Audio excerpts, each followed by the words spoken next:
بسم اللہ الرحمن الرحیم۔ دوم اسماء اشارات، اس میں غیر متمکن کی دوسری قسم اسماء اشارات ہے۔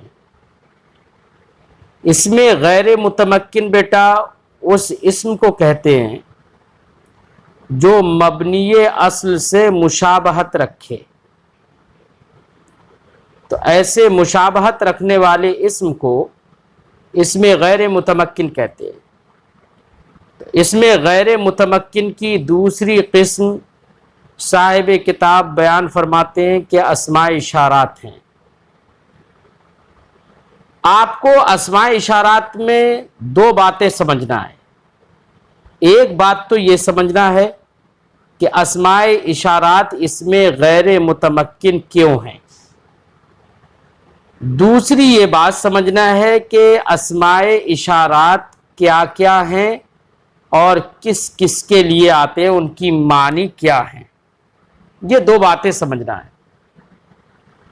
تو پہلی بات بیٹا یہ ہے، اسماء اشارات اس میں غیر متمکن اس لیے ہیں کہ اس میں غیر اسماء اشارات کو حرف کے ساتھ مشابہت ہے۔ جیسے حرف کے بارے میں آپ نے پڑھا ہے، سمجھا ہے کہ حرف اپنا پورا معنی بتانے کے لیے محتاج ہوتا ہے ضم ضمیمہ کا، یعنی کسی اسم کے ملانے کا محتاج ہوتا ہے۔ جب دوسرے کو اس کے ساتھ ملا دیا جاتا ہے تو وہ معنی اپنا پورا بتا دیتا ہے، مخاطب کو اس کا مطلب سمجھ میں آ جاتا ہے۔ بالکل اسماء اشارات بھی ایسے ہی ہیں، کیونکہ اسماء اشارات وہ کلمات ہوتے ہیں جن کلمات کا ہم استعمال کسی چیز کی طرف اشارہ کرنے کے لیے کرتے ہیں۔ اب مثال کے طور پر ہمارے سامنے کوئی چیز ہے، ابھی آپ کے سامنے بہت ساری چیزیں ہوں گی، آپ توجہ دیجئے، ان چیزوں میں سے کسی چیز کی طرف آپ نے اشارہ کرنے کے لیے ایک کلمہ استعمال کیا، ہم نے اردو میں کہا یہ چیز مجھے دے دو۔ اب ہم یہ لفظ بولتے تو رہیں، لیکن بولنے کے ساتھ ساتھ اپنے ہاتھ سے اشارہ یا اپنے آنکھ سے اشارہ، کسی بھی طریقے سے ہم اس کی طرف اشارہ نہ کریں، اس چیز کی طرف، اور ہم یہ اردو میں بولتے رہے۔ شاید ہمارا سننے والا نہیں سمجھ پائے گا کہ یہ کون سی چیز مانگ رہے ہیں، اور ہم اس چیز کی طرف ہاتھ سے اشارہ کر دیں، یعنی لفظ یہ بھی بولیں اور بولنے کے ساتھ ساتھ انگلی سے یا ہاتھ سے یا اپنے آنکھ سے یا کسی بھی چیز سے اشارہ کر دیں، تو مخاطب کو سمجھ میں آ جائے گا کہ یہ چیز یہ مانگ رہے ہیں۔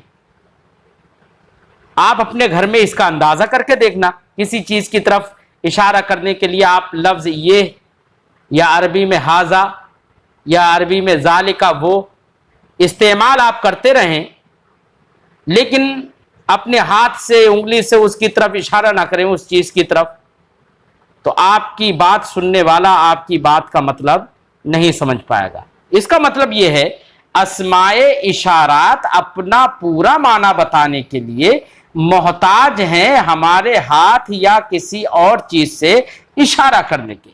تو اس معنی کر کہ یہ بھی محتاج ہو گئے اور حروف بھی محتاج ہوتے ہیں، اس معنی کر اسماء اشارات کو حروف کے ساتھ مشابہت ہو گئی۔ اور بیٹا حروف مبنی اصل ہیں، اور آپ نے پڑھا کہ مبنی اصل سے مشابہت رکھنے والا اسم بھی مبنی ہوتا ہے، اور ایسے مشابہت رکھنے والے اسم ہی کو اس میں غیر متمکن کہتے ہیں۔ تو اب سمجھ میں آ گیا کہ اسماء اشارات یہ اس میں غیر متمکن کیوں ہیں، وجہ سمجھ میں آ گئی۔ دوسری بات ہم نے بتائی تھی کہ یہاں پر آپ کو دوسری بات یہ پڑھنا ہے کہ اسماء اشارات ہیں کیا. تو بیٹا عربی زبان میں اسماء اشارات مذکر کے لیے الگ آتے ہیں، مؤنث کے لیے الگ آتے ہیں. تو مذکر اور مؤنث دونوں کے لیے الگ الگ آتے ہیں. تو دو قسم کے ہو جائیں گے اسماء اشارات، ایک مؤنث والے اور ایک مذکر والے. ٹھیک ہے نا. پھر یہ دو ابھی دو ہوئے. اب پھر انہی دونوں میں سے ہر ایک میں اگر غور کریں گے تو واحد مذکر کے لیے الگ آئے گا، تثنیہ مذکر کے لیے الگ آئے گا، ہے نا. واحد مؤنث کے لیے الگ آئے گا، تثنیہ مؤنث کے لیے الگ آئے گا. ٹھیک ہے نا. تو پھر یہ پھر دو پھر اور بڑھ گئے. پھر اس میں اور غور کریے کہ اسماء اشارات بیٹا قریب کی چیز کی طرف اشارہ کرنا ہو تو اس کے لیے الگ آتا ہے، اور دور کی طرف اشارہ کرنا ہو، دور والی چیز کی طرف اشارہ کرنا ہو تو اس کے لیے الگ آئے گا. تو اس طریقے سے اسماء اشارات کئی ہو جائیں گے. اسی لیے صاحب کتاب یہاں پر چند اسماء اشارات ذکر کر رہے ہیں جن میں سے کچھ کا استعمال خوب ہوتا ہے، جگہ جگہ پر ہوتا ہے، اور کچھ کا استعمال بہت شاذ اور نادر کم ہوتا ہے، بہت کم ہوتا ہے، کہیں کہیں استعمال ہو جاتا ہے. مثال کے طور پر بیٹا آپ نے ذالکا، ہاذا، تلکا، ہاذانے، زانے کا، تانے کا، اولائے کا، ہاؤلائے، یہ سارے الفاظ وہ پڑھے ہیں، جگہ جگہ پر کتابوں میں بھی پڑھے ہوں گے کہ ان اسماء اشارات کا استعمال خوب ہوتا ہے، ہر جگہ تقریباً ہوتا ہے، جگہ جگہ پر.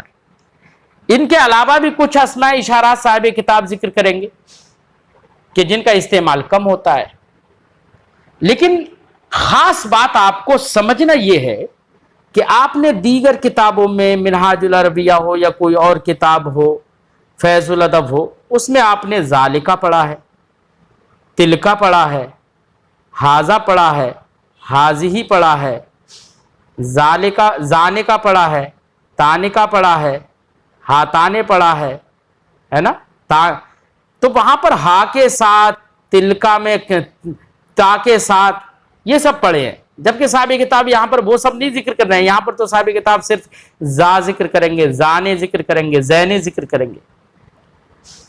تو اس سے یہ بات سمجھ میں آئی کہ دیکھو اسماء اشارات تو بیٹا زا، زانے، زینے یہی ہیں. ان کے شروع میں کبھی ہا لگا دیتے ہیں اور کہہ دیتے ہیں ہاذا، کبھی زیح کے شروع میں ہا لگا دیتے ہیں اور کہہ دیتے ہیں ہاذی، ہے نا. کبھی تیہ کے شروع میں ہا لگا دیتے ہیں، کہہ دیتے ہیں ہاتی. کبھی تی کے شروع میں ہا لگا دیتے ہیں، کہتے ہیں ہاتی، ہے نا. کبھی تل کا، تی کے بعد میں لام اور کا لگا دیتے ہیں جیسے تل کا. کبھی زا کے بعد میں لام اور کاف بھی لگا دیتے ہیں اور کہہ دیتے ہیں ذالے کا. کبھی صرف کاف لگا دیتے ہیں اور کہہ دیتے ہیں زا کا. تو در حقیقت اسماء اشارات تو وہ زا اور تا، زانے اور تینے یہی ہیں. ان کے شروع میں کبھی ہا بڑھا دیتے ہیں، کبھی آخر میں کاف بڑھا دیتے ہیں، کاف خطاب، کبھی آخر میں کا اور لام دونوں بڑھا دیتے ہیں، لام اور کاف، اور کہہ دیتے ہیں ذالے کا. اس طریقے سے بیٹا یہ بڑے ہوئے زائد حروف ہوتے ہیں جو زا اور ہا وغیرہ کے شروع میں اور بعد میں بڑھا دیتے ہیں. تو اصل حروف کہہ رہا ہوں، اصل اسماء اشارات جو ہے وہ تو زا، زانے، زینے یہی ہیں.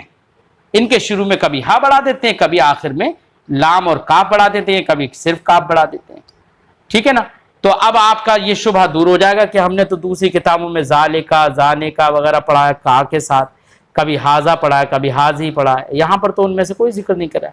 تو جواب وہی ہے کہ یہاں پر صاحب کتاب اسماء اشارات ذکر کر رہے ہیں، اور جو حروف ان پر زائد کر کے ذکر کیے جاتے ہیں، بیان کیے جاتے ہیں، وہ حروف زائد ہوتے ہیں، ان پر بڑھا دیے جاتے ہیں وہ. ٹھیک ہے، یہ بات سمجھ میں آ گئی ہوگی. اب صاحب کتاب کی عبارت پڑھتے ہیں. دوم اسماء اشارات، دوسری قسم ہے اسماء اشارات.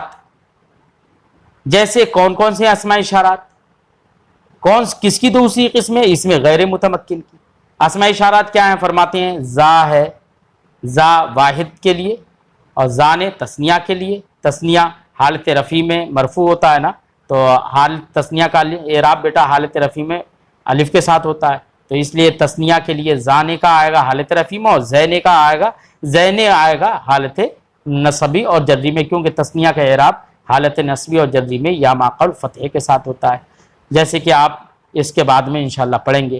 ایسی اسماء اشارات میں تا ہے، تی ہے، تی ہے، زی ہے، زی ہے، تہی ہے، تانے مونس کے لیے ہے نا، تثنیہ مونس کے لیے تینے، تانے الف کے ساتھ تثنیہ مونس حالت رفیع میں، اور تینے حالت نصبی اور جری میں آئے گا۔ اولائے بمد، اولائے مد کے ساتھ اور اولا قصر کے ساتھ۔ اولائے جو مد کے ساتھ ہے، مد اس لیے کہہ رہے ہیں کہ حرف مد کے بعد حمزہ اسی کلمے میں ہے، سمجھے نا، تو حمزہ ہے تو اس لیے اس کو مد کہہ رہے ہیں، اور جہاں پر حرف مد کے بعد حمزہ نہ ہو تو بیٹا اسی کو قصر کہتے ہیں، جیسے اولا ہے نا، تو ہا اولائے اس پہ بھی ہا داخل کر دیتے ہیں، کہہ دیتے ہیں ہا اولائے، اولائکا یہاں پر کا آگے بڑھا دیتے ہیں، اولائکا، اولا اصل میں تھا اولا، ٹھیک ہے نا، یہ قصر کے ساتھ۔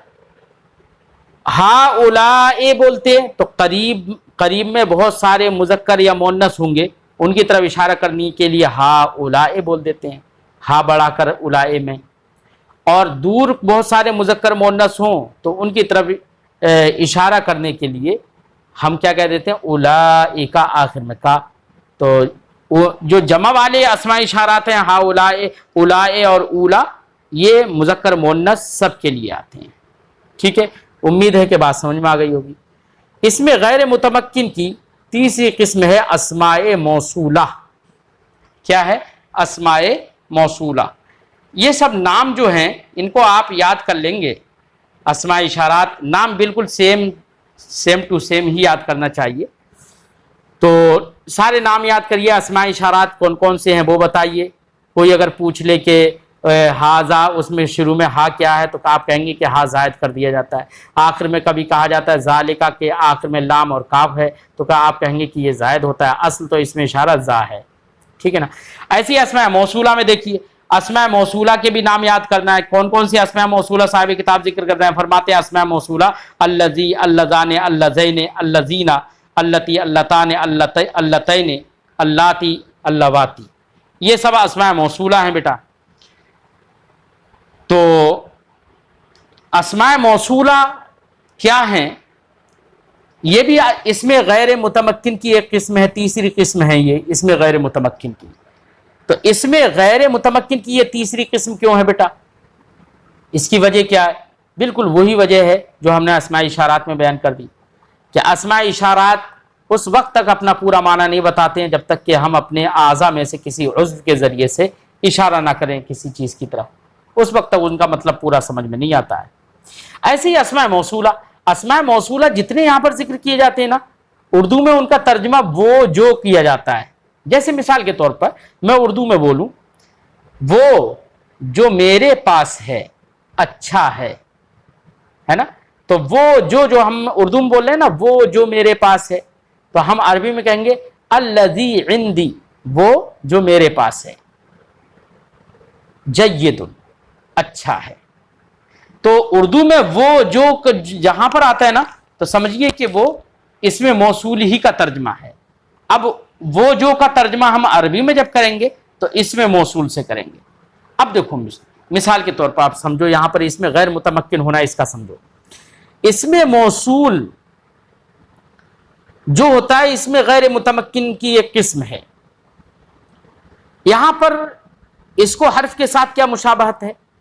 تو بیٹا اگر ہم صرف اتنا کہتے رہیں، اردو میں ہی ابھی ہم بتا رہے ہیں، اردو میں ہم نے یہ کہہ دیا وہ جو ایسے کہتے رہیں وہ جو، تو شاید میرے خیال ہے آپ لوگوں کے ہی سمجھ میں نہیں آئے گی، تو چاہے جائے کہ ان پڑھ آپ کا کوئی مخاطب ہو وہ اس کے کیسے سمجھ میں آئے گی۔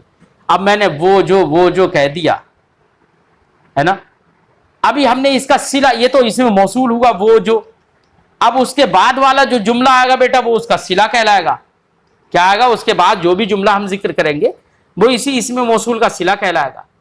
اب اس کا مطلب یہ ہوا ہم نے صرف اسم موصول ذکر کیا، وہ جو کوئی بات سمجھ میں نہیں آئی صحیح سے، لیکن اس کے بعد اگر ہم جملہ ذکر کر دیں اور جملہ ذکر کرنے کے بعد اب ہم جملہ ذکر کر رہے ہیں، مثال کے طور پر وہ قلم یا وہ جو میرے پاس ہے اچھا ہے، وہ جو آپ کے پاس ہے خراب ہے۔ اب ہم نے دیکھو وہ جو کے بعد میں ایک پورا جملہ ذکر کر دیا۔ اب جب جملہ پورا ذکر کر دیا تو اب آپ کے بات سمجھ میں آ گئی، یا ہم نے وہ جو کے جگہ پر ہم نے کوئی چیز کا ہی ذکر کر دیا، ہم نے کہا وہ قلم جو آپ کے پاس ہے وہ بہتر ہے، تو اب بات پوری سمجھ میں آ گئی۔ اب ہم نے وہیں پر وہ جو قلم ہم صرف اتنا کہتے رہیں تو نہیں سمجھ میں آئے گی آپ کی پوری بات، اور جب وہیں پر ہم نے پورا جملہ آگے کا ذکر کر دیا اور ہم نے کہا وہ قلم جو آپ کے پاس ہے بہتر ہے، آپ کے بات پورے سمجھ میں آ گئی۔ اس سے اب یہ سمجھ میں آ گیا، اب اسی کو ہم عربی زبان میں اگر کہیں، پہلے ہم عربی میں ترجمہ کر لیں، وہ قلم جو آپ کے پاس ہے، تو اب ہم کہیں گے القلم الذی، یہی وہ جو کے معنی میں آ جائے گا، القلم الذی عندک جید، وہ قلم جو آپ کے پاس ہے بہتر ہے، عمدہ ہے۔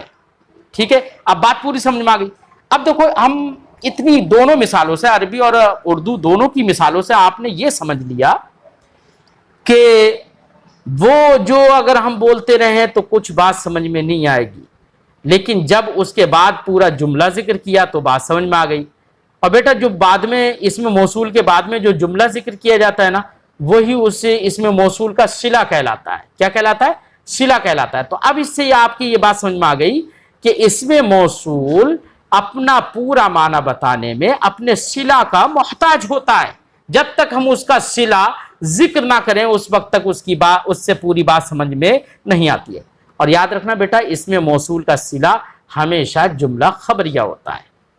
کیا ہوتا ہے؟ جملہ خبریہ ہوتا ہے۔ تو جب تک اسم موصول کا صلہ ذکر نہ کیا جائے اس وقت تک وہ اپنی بات پوری نہیں بتا سکتا ہے۔ اس کا مطلب یہ ہوا کہ یہ اپنے صلے کا محتاج ہوا۔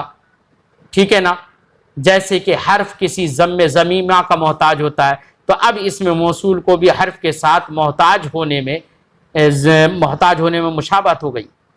اسی مشابہت کی بنا پر بیٹا اسم موصول بھی مبنی ہے، اور بیٹا اصل مبنی کے ساتھ جو اسم مشابہت رکھتا ہو اس اسم کو اسم غیر متمکن کہتے ہیں۔ تو اب اسماء موصولہ کا اسم غیر متمکن ہونا آپ کے سمجھ میں آ گیا ہوگا کہ یہ اسم غیر متمکن کیوں ہے۔ اب دوسری بات یہاں پر یہ سمجھنا ہے کہ اسماء موصولہ کیا کیا ہیں۔ تو بیٹا کبھی کبھی ہم کہتے ہیں وہ جو قلم تیرے پاس ہے، کبھی ہم کہتے ہیں وہ جو دو قلم تمہارے پاس ہیں، تو دو قلم۔ تو جیسا کبھی کبھی دو کے لیے استعمال ہوتا ہے اسم موصول، کبھی کبھی بہت ساروں کے لیے استعمال ہوتا ہے، وہ سارے مرد جو آپ کے پاس آئے، ہے نا۔ تو اب یہاں پر بہت ساروں کے لیے، کبھی کبھی مؤنث ہی استعمال ہوتا ہے، وہ عورت جو پڑھتی ہے نا، تو یہاں عورت کے لیے ہو گیا۔ تو بیٹا مذکر مؤنث دونوں کے لیے الگ الگ اسم موصول آتے ہیں، ایسی واحد کے لیے الگ آتا ہے، تثنیہ کے لیے الگ آتا ہے، جمع کے لیے الگ آتا ہے۔ تو اس طرح سے اسماء موصولہ بھی چند ہوں گے، اس لیے صاحب کتاب چند اسماء موصولہ ذکر کر رہے ہیں۔ فرماتے ہیں سوم اسماء موصولہ، تیسری قسم ہے اسماء موصولہ۔ کیا ہے اسماء موصولہ؟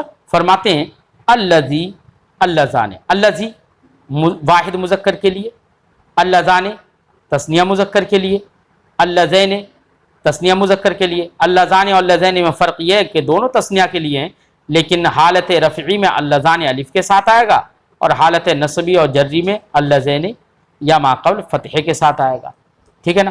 الذین جمع مذکر کے لیے، بہت سارے مذکر کے لیے اگر کہنا ہو کہ وہ سارے مرد جو نماز پڑھتے ہیں نیک ہیں، تو بہت سارے مرد جو نماز پڑھتے ہیں، تو اب عربی میں ہم کہیں گے تو کہیں گے الذین یصلون، وہ سب جو نماز پڑھتے ہیں نیک ہیں ابرار الذین یصلون الصلاۃ ابرار، وہ لوگ جو نماز پڑھتے ہیں نیک ہیں، اچھے ہیں، ٹھیک ہے نا. تو یہاں پر الذین بہت ساروں کے لیے ہو گیا. التی بیٹا مونس، واحد مونس کے لیے ہے، یعنی وہ عورت جو آپ کے پاس ہے، وہ عورت جو قرآن پڑھتی ہے، نیک ہے، پاک دامن ہے.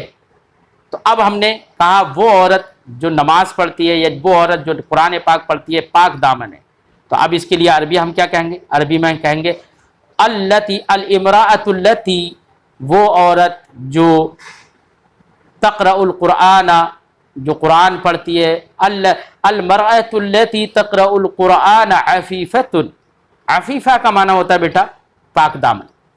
تو وہ عورت جو کہ قرآن پڑھتی ہے پاک دامن ہے، ایسے ہم نے بول دیا نا. تو التی یہاں پر واحد مونس کے لیے. اب ہم یہیں پر کہیں کہ وہ دو عورتیں جو قرآن پڑھتی ہیں نیک ہیں، تو اب یہاں پر اللتان لے کر آئیں گے. مثال کے طور پر ہم کہیں گے المرأتان اللتان تقرآن القرآن عفیفات، عفیفتان، تسنیہ، اس کی بھی تسنیہ لے کر آئیں گے. اب عفیفتان، وہ دو عورتیں جو قرآن پڑھتی ہیں، عفیفتانی، وہ پاک دامن ہے.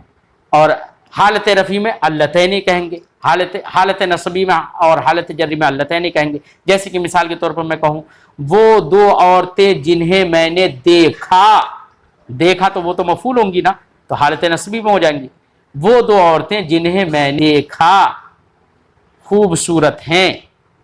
اب مثال، اب اس کی عربی میں بناؤں، کیسے کہیں گے؟ المرأتین اللتین رأیت، یا رأیت المرأ، وہ دو عورتیں جنہیں میں نے دیکھا، رأیت المرأتین اللتین، میں نے ایسی دو عورتوں کو دیکھا، اللتین جمیلتین، یا جمیلتان کہیں گے ہم، کیونکہ وہ تو خبر بنے گا نا. یا ہم کہیں گے ہما جمیلتان، پورا جملہ ہی بنا دیں گے، جملہ خبریہ، ہما جمیلتان، وہ دونوں خوبصورت ہیں.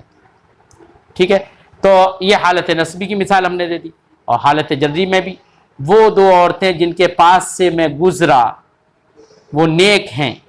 اب ہم کہیں گے المرأتین، اب گزرا، اب ہم فعل پہلے لے آئیں گے تو ان کو حالت جری میں کر دیں گے اور کہیں گے مررت بالمرأتین اللتین ہما جمیلتان، میں ایسی دو عورتوں کے پاس سے گزرا جو دونوں خوبصورت ہیں. تو بیٹا اسم موصول کا ترجمہ وہ جو بھی کرتے ہیں، اور اسم موصول کا ترجمہ ہم یہ بھی کر لیتے ہیں اردو میں کہ وہ جس کے پاس، وہ جس، ہے نا. اور یا ایسے کا ترجمہ بھی کر لیتے ہیں اردو میں، جیسے میں نے یہیں پر ترجمہ کیا مررت بالمرأتین اللتین، میں ایسی دو عورتوں کے پاس سے گزرا. تو ایسی کا جو ترجمہ کر رہا ہوں نا، یہ اسم موصول ہی کا ترجمہ کر رہا ہوں. تو اردو میں ترجمہ کسی بھی ڈھنگ سے کر سکتے ہیں، وہ جو بھی کر دیتے ہیں اور ایسے بھی کر دیتے ہیں. ایسے ہی یہ تو تسنیہ کی بات ہو گئی. اللاتی اور اللواتی یہ دونوں لفظ بیٹا جمع مونس کے لیے ہوتے ہیں. یہ سب کے سب وہ اسماء موصولہ ہیں جو جمع مونس کے لیے ہیں. بہت ساری عورتوں کے لیے، مثال کے طور پر بہت ساری عورتیں جو میرے پاس آتی ہیں. اب اس کی عربی کیا بناؤں گا؟ النساء. اب اس میں بھی کیا لے کر آئیں گے؟ النساء، جمع لے کر آئیں گے. النساء اللاتی یا النساء اللواتی تأتین الیہ، بہت ساری وہ عورتیں جو میرے پاس آتی ہیں. تو اللاتی یا اللواتی کا ہم نے استعمال کر لیا نا. تو یہ سب کے سب اسماء موصول ہیں. ایسی صاحب کتاب آگے فرماتے ہیں وما ومن، ما بھی اس میں موصول ہے اور من بھی اس میں موصول ہے. یاد رکھنا ما اور من اس میں موصول بھی ہوتے ہیں، اور ما اور من اس اسماء استفہام سے بھی ہوتے ہیں. یہ ما کا معنی کیا بھی ہوتا ہے تو وہ اس میں استفہام ہے، اور ما کا معنی وہ جو بھی ہوتا ہے یا جو بھی ہوتا ہے، جو کا ترجمہ ہوتا ہے تو وہ اس میں موصول ہوگا.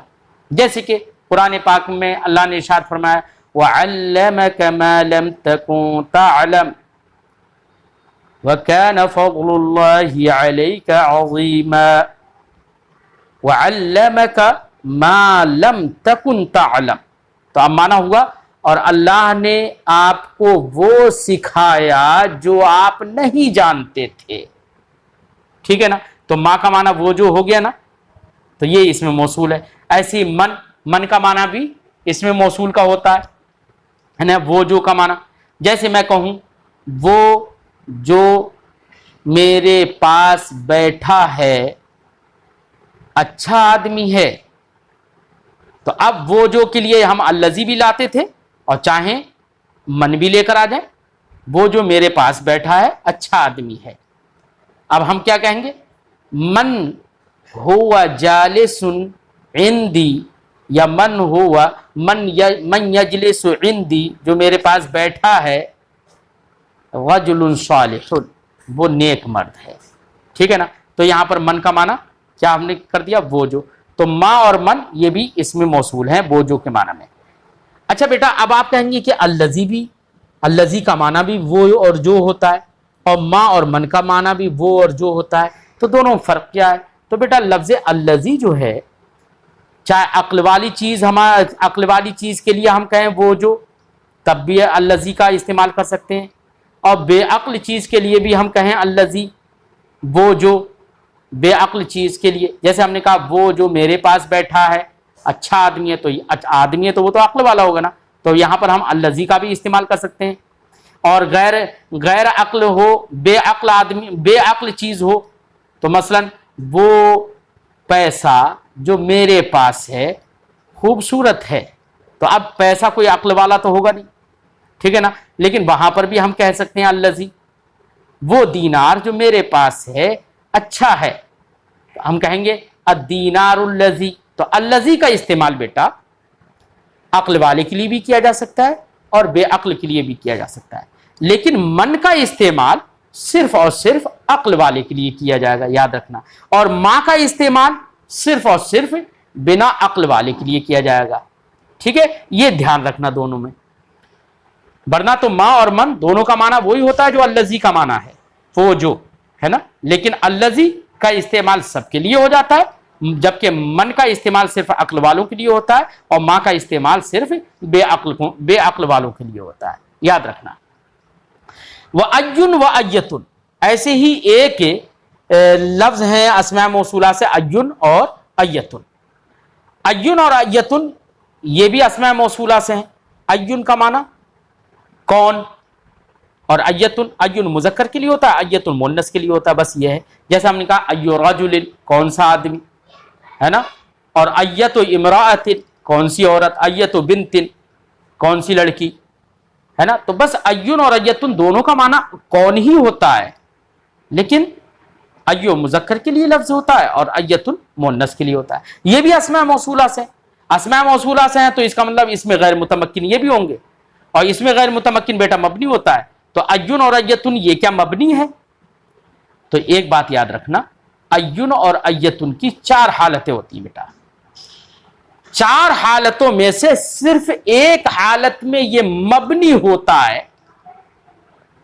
اور 3 حالتوں میں یہ دونوں لفظ معرب ہوتے ہیں.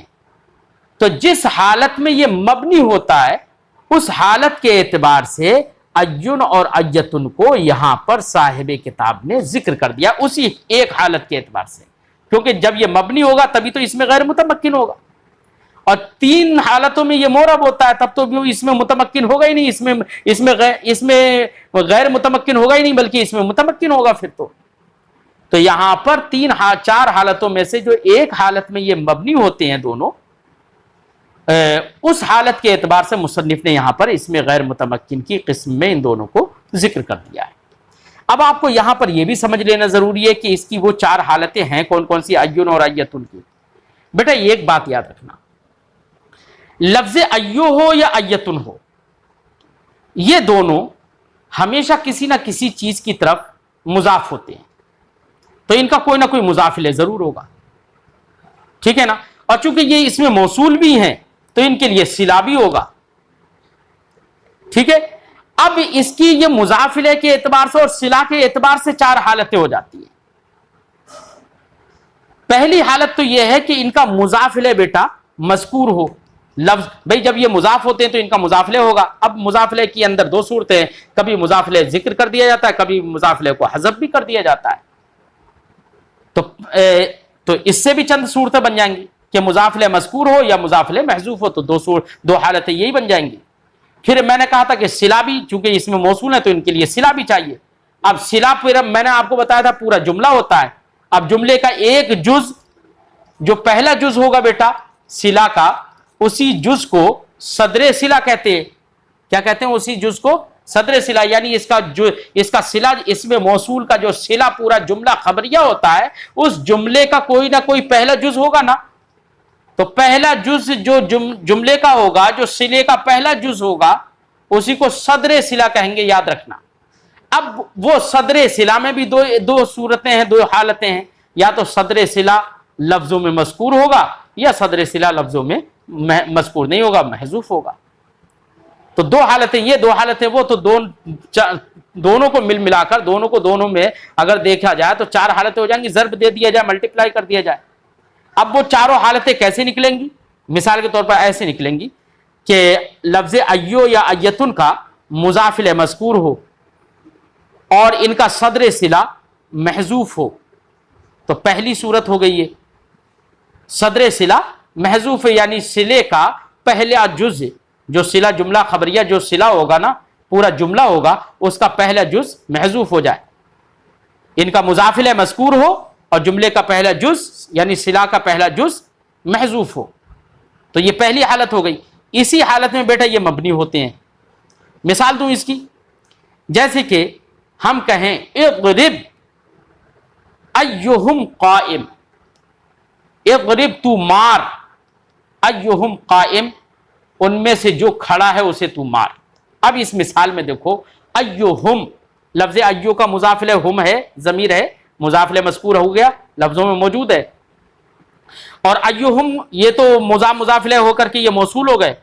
اور قائم یہ بیٹا پورا جملہ تھا, لیکن اس کا پہلا جز جو ہے وہ حذف کر دیا گیا ہے. اصل عبارت تھی ایہم ہوا قائم, ہوا قائم ہی تو پورا جملہ بنے گا نا. تو پہلا جز, جملے کا پہلا جز جو ہے, جو کہ پورا جملہ صلہ بن رہا ہے, اس صلہ کا پہلا جز حذف کر دیا. اصل میں تھا ہوا قائم, تو صدر صلہ محذوف ہو گیا.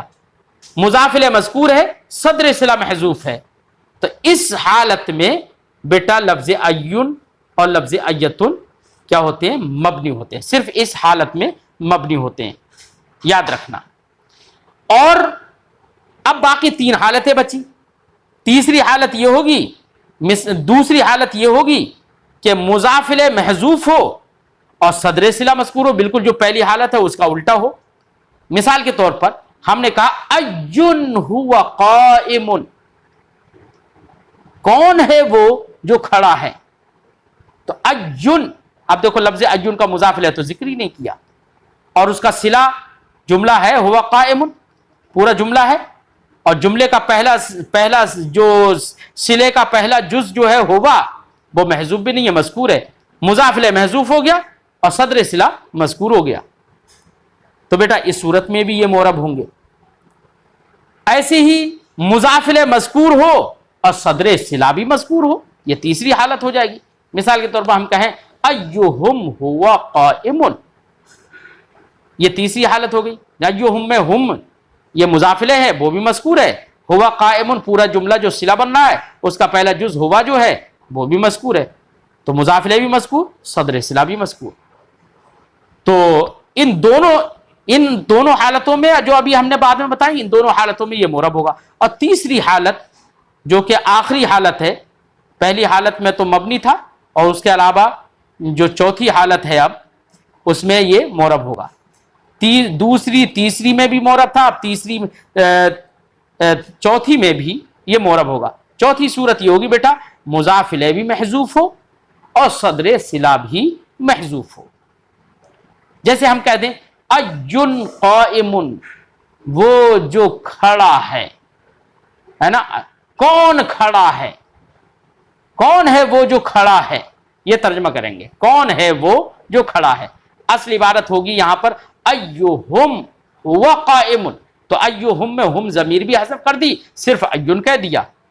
ہوا قائم جو صلہ ہے اس کا پہلا جز ہوا اس کو بھی حذف کر دیا اور صرف قائم ذکر کر دیا تو مضاف الیہ بھی محذوف ہو گیا، صدر اصلاح بھی محذوف ہو گیا۔ یہ بیٹا ہوئی چوتھی حالت۔ ان چار حالتوں میں پہلی والی صورت میں یہ ایون اور ایتن مبنی ہوں گے، باقی تین حالتوں میں یہ معرب ہوں گے۔ مبنی ہونے کا مطلب یہ ہے کہ پہلی والی حالت میں ان کا اعراب نہیں بدلے گا، ہر صورت میں یہ ایسے ہی رہیں گے، اور باقی تینوں صورتوں میں، آخر والی تینوں صورتوں میں ان کا اعراب بدل جائے گا عامل کے بدلنے سے۔ ایسی فرماتے ہیں وَأَلِف وَلام، اسماء موصولہ سے الف اور لام بھی ہیں بیٹا، لیکن ہر الف لام اسماء موصولہ سے نہیں ہوتا ہے، وہی الف اور لام اسماء موصولہ سے ہوتا ہے جو الف لام اسم فاعل یا اسم مفعول پر آئے۔ اب اسم فاعل اور اسم مفعول بیٹا دو طرح کے ہوتے ہیں، کبھی کبھی اسم فاعل ایسا ہوتا ہے، اسم فاعل اور اسم مفعول ایسے ہوتے ہیں جو تین زمانوں میں سے کسی ایک زمانے پر دلالت کرتے ہیں، سمجھے نہیں؟ کسی نہ کسی ایک ماضی، مضارع یا حال، کسی نہ کسی ماضی، مستقبل اور حال، تین زمانوں میں سے کسی نہ کسی ایک زمانے پر دلالت کرتے ہیں۔ کبھی کبھی اسم فاعل ایسے ہوتے ہیں، اور کبھی کبھی اسم فاعل بیٹا ایسے ہوتے ہیں، اسم فاعل اور اسم مفعول جو کسی تین زمانوں میں سے کسی ایک زمانے کے ساتھ خاص ہی نہیں ہوتے ہیں، سمجھے نہیں؟ تو ایسا اسم فاعل جو تین زمانوں میں سے کسی ایک زمانے کے ساتھ خاص ہو، کسی ایک زمانے پر دلالت کرتا ہو، ایسے اسم فاعل اور اسم مفعول کو اسم فاعل حدوثی یا اسم مفعول حدوثی کہتے ہیں۔ اور جو اسم فاعل اور اسم مفعول بیٹا تین زمانوں میں سے کسی خاص زمانے پر دلالت نہیں کرتا ہے بلکہ ہر زمانے کے لیے برابر ہوتا ہے وہ، تو ایسے اسم فاعل اور اسم مفعول کو حدوثی نہیں کہتے ہیں بلکہ ثبوتی کہتے ہیں۔ کیا کہتے ہیں؟ ثبوتی۔ میں مثال دے دیتا ہوں۔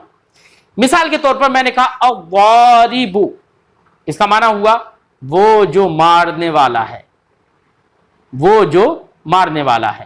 اب چاہے مارنے والا ہے گزشتہ زمانے میں یا موجودہ زمانے میں یا آنے والے زمانے میں، ٹھیک ہے نا؟ تو یہاں پر اسم فاعل جو ہے وہ حدوثی ہے۔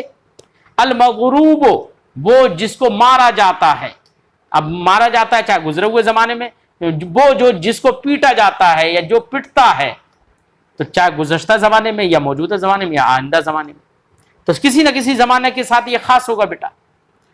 تو یہ اسم فاعل اور اسم مفعول حدوثی ہوئے۔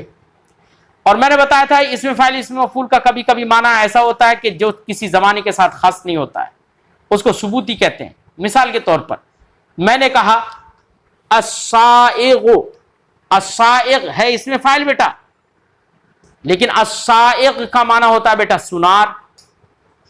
سنار جب ہم کسی کا جو صرافے کا کام کرتا ہے اس کو ہم سنار کہتے ہیں، سائغ کہتے ہیں عربی میں، ہے اسم فاعل لیکن اس پہ بھی الف لام داخل ہوا ہے۔ لیکن سائغ بے معنی سنار کسی زمانے پر دلالت کر رہا ہے، کسی زمانے کے ساتھ خاص ہے، کیا گزرا ہوا زمانہ یا موجودہ زمانہ یا آنے والا زمانہ سمجھ میں آ رہا ہے؟ اس سے کسی زمانے کے ساتھ خاص نہیں ہے بیٹا۔ ایسی میں نے کہا العامل، العامل کا معنی ہوتا ہے بیٹا کاریگر، اور کاریگر جب اس کا معنی ہو گیا تو کسی زمانے کے ساتھ خاص نہیں ہوا، تو یہاں پر کہیں گے کہ العامل، السائغ، یہ وہ اسم فاعل ہیں جو کسی زمانے کے ساتھ خاص نہیں ہے۔ جب کسی زمانے کے ساتھ خاص نہیں ہے تو ان کو ثبوتی کہا جائے گا۔ اب الف لام اسم فاعل اسم مفعول حدوثی پر اگر آئے بیٹا، تب تو ایسا الف لام الذی کے معنی میں ہوتا ہے، اسم موصول بنتا ہے۔ اور وہ الف لام جو کہ اسم فاعل اور اسم مفعول ثبوتی پر آتا ہے، تو ایسا الف لام بیٹا اسمی نہیں ہوتا ہے، ایسا الف لام حرفی کہلاتا ہے، اور ایسا الف لام الذی یا اسم موصول نہیں بنتا ہے۔ دوسری ایک بات یہاں پر یہ بھی بتا دوں کہ جو الف لام الذی کے معنی میں ہو، اسم موصول کے معنی میں ہو، اس الف لام کو الف لام اسمی کہتے ہیں، اور جو الف لام اسم موصول کے معنی میں نہ ہو، الذی کے معنی میں نہ ہو، ایسے الف لام کو الف لام حرفی کہتے ہیں، یاد رکھنا۔ اب الف لام حرفی تعریف کے لیے آتا ہے، اس کی کئی قسمیں ہو جاتی ہیں، وہ ہم انشاءاللہ تفصیل سے جب ہم آپ کو کافیت النو یا ہدایت النو کچھ پڑھائیں گے تو انشاءاللہ تفصیل سے اس کی گفتگو کریں گے۔ تو یہاں پر بات سمجھ میں آ گئی ہوگی کہ یہاں پر الف لام جو ہے الذی کے معنی میں ہوتا ہے، وہ الف لام کون سا ہوتا ہے؟ وہ الف لام ہوتا ہے جو اس اسم فاعل اور اسم مفعول پر آئے جو اسم فاعل اور اسم مفعول حدوثی ہوتے ہیں، یعنی کسی نہ کسی تین زمانوں میں سے کسی نہ کسی زمانے کے ساتھ وہ پائے جاتے ہیں.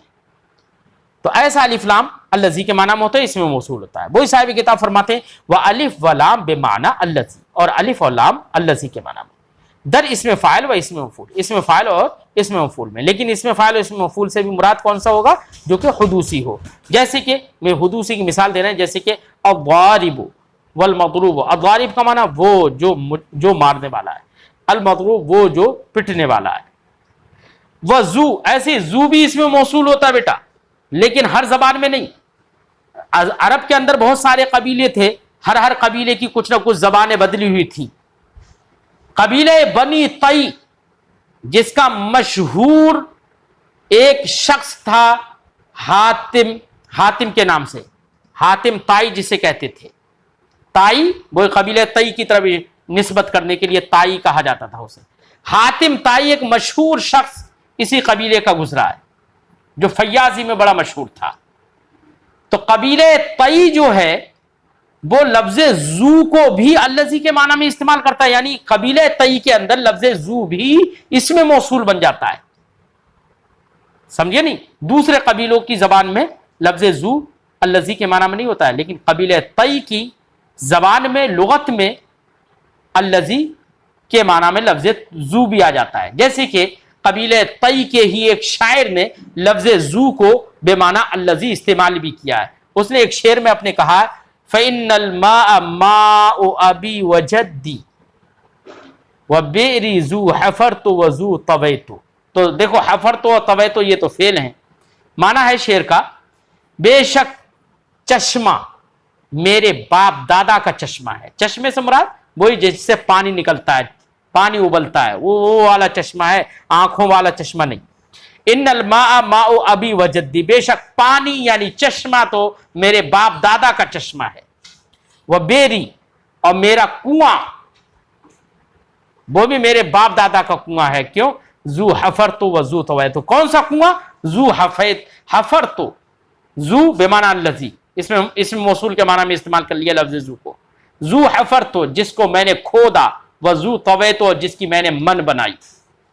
ٹھیک ہے نا؟ تو یہاں پر ذو قبیلہ طی کے ایک شاعر نے ذو کو الذی کے معنی میں استعمال کیا، اسی لیے قبیلہ طی کی زبان کی بنا پر صاحب کتاب نے لفظ ذو کو بھی اسماء موصولہ میں ذکر کر دیا، اس میں غیر متمکن میں ذکر کر دیا. فرماتے ہیں وذو بمعنی الذی، ذو بمعنی الذی در لغت بنی طی، قبیلہ بنی طی کی زبان میں. جیسے جاءنی ذو ضربک، میرے پاس آیا وہ جس نے تجھے مارا. بدا کے ایون و ایتن موربست. صاحب کتاب فرماتے ہیں آپ جان لیجئے لفظ ایون اور ایتن مورب ہیں، لیکن کب مورب ہیں؟ میں نے آپ کو اس کی 4 حالتیں بتا دی. 4 حالتوں میں میں نے آپ کو بتایا کہ پہلی ایک حالت میں ایون اور ایتن مبنی ہے، باقی 3 حالتوں میں مورب ہے. تو صاحب کتاب جو یہ کہہ رہے ہیں ایون اور ایتن مورب ہے، یہ انہی 3 حالتوں کا ذکر کر رہے ہیں. 3 حالتوں کے بارے میں بتا رہے ہیں کہ 3 حالتوں میں یہ مورب ہے.